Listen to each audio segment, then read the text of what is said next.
How are you doing today? How are you doing? When last did you smile? When last did you laugh?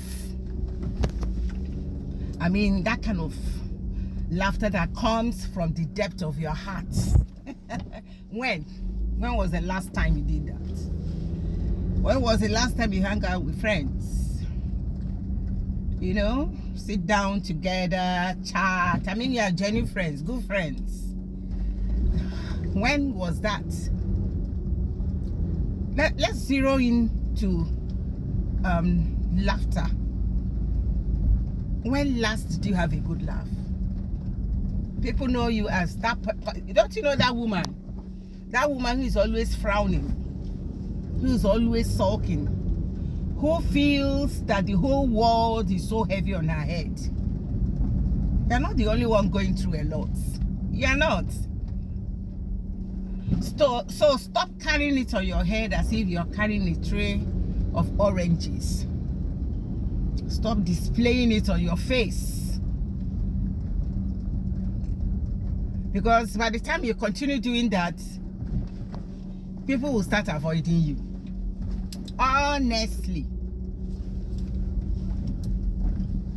People will start running away from you when they ask them, why don't you go get that thing from that woman there? She sells it. She has a lot that she's selling in her shop. And they're like, no, please, I don't want to go close to that woman. Very aggressive woman, I beg. She's a tigress, ready to fight you. I don't want to go, I beg, go. Yeah, that's people. When people start saying that about you, please pause. Look into yourself and see whether you change some things about yourself. Honestly, when all they know about you is to complain, grumble, at times people will get tired of listening to you, and when they see you, they follow the other side. Because you hear them say, that woman, she too they complain. Is she the only one going through a lot? She too they complain. That's when people start saying that about you. Please look into it. That is exactly who you are. You sleep, you wake up, and then you're frowning. And when the next person asks you, what's the problem? You say, just look at me.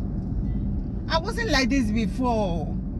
I wasn't this lean before. I wasn't this haggard before. Just look at me. You know why you feel you are too haggard? That is what your mind tells you. That swallows your joy. When the devil knows that when you look somehow, maybe your looks weighs you down a lot,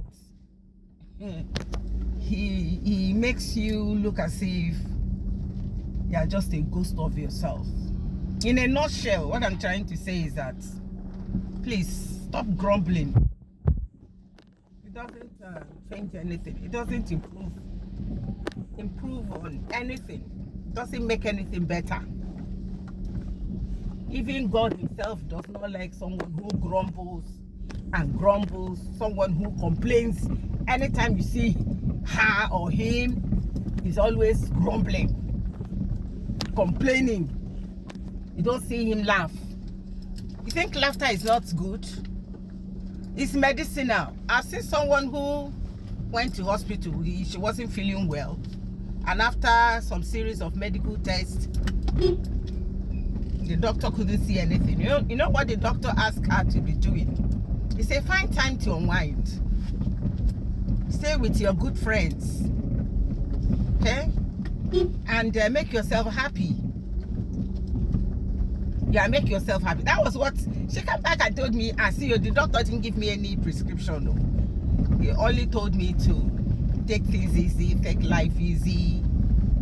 If you think laughter is not medicinal or is not needful to our health, why do you think some people pay huge amount of money for comedy shows? Yeah. They pay money to go hang out with people, sit down and listen to jokes that will make them laugh.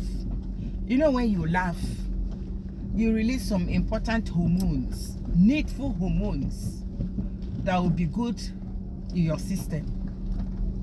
Honestly, that's the way it is. So find time to laugh. One day, laugh. Don't allow that problem that is robbing you of good sleep overwhelm you completely. We all have problems. We all have challenges, difficulties. So when you cry, wipe your tears, dash into your bathroom, take a shower, find time to apply powder on your face, and then come out and look cheerful. Come out and be pleasant. Don't avoid people completely. Mix up. It's part of life. Mix up, oh. Because down there in the 6 feet, you know 6 feet now, that does not have door, no window. Who are you going to see? But God has allowed you and I to be here in the land of the living, where you see people, where you can open your doors and windows and fresh air will come in. Do it now.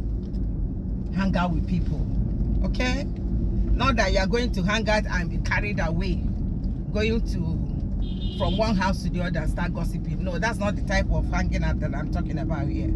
Try to mix up, try to be friendly, and then try to be cheerful.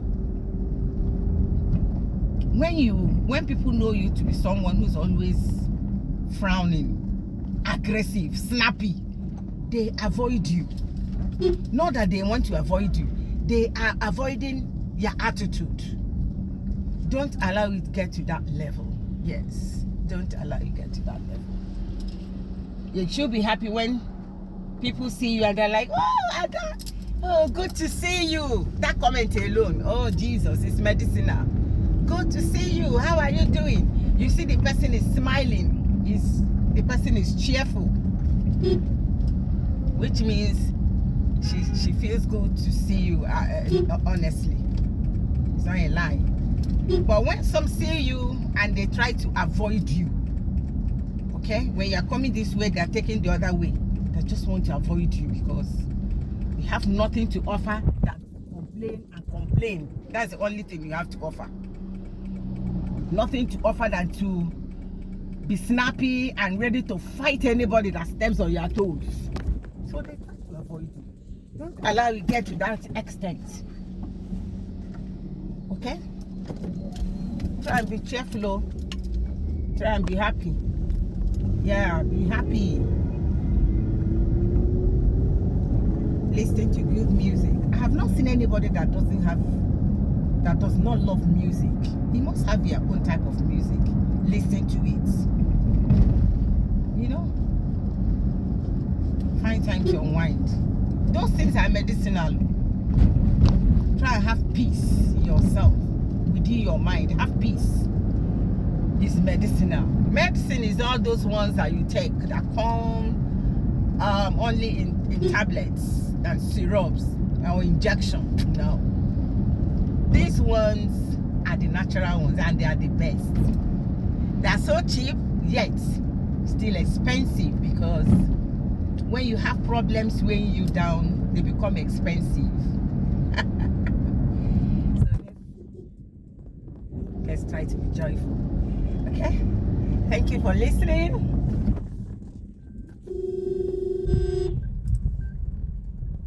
Thank you for being there. You see these heavy trucks? These heavy trucks, they just want to bulldoze their ways. See how this one just suddenly start making you turn in front of me. It's one of those things that's Lagos for you. Thank you for listening and thank you for riding with me. Okay, let's go. This is another beautiful Wednesday morning. Getting to you from Lagos State, Nigeria. My name is Adeze Amos, fondly known as Philomena Caleb. Bye-bye. Let's go.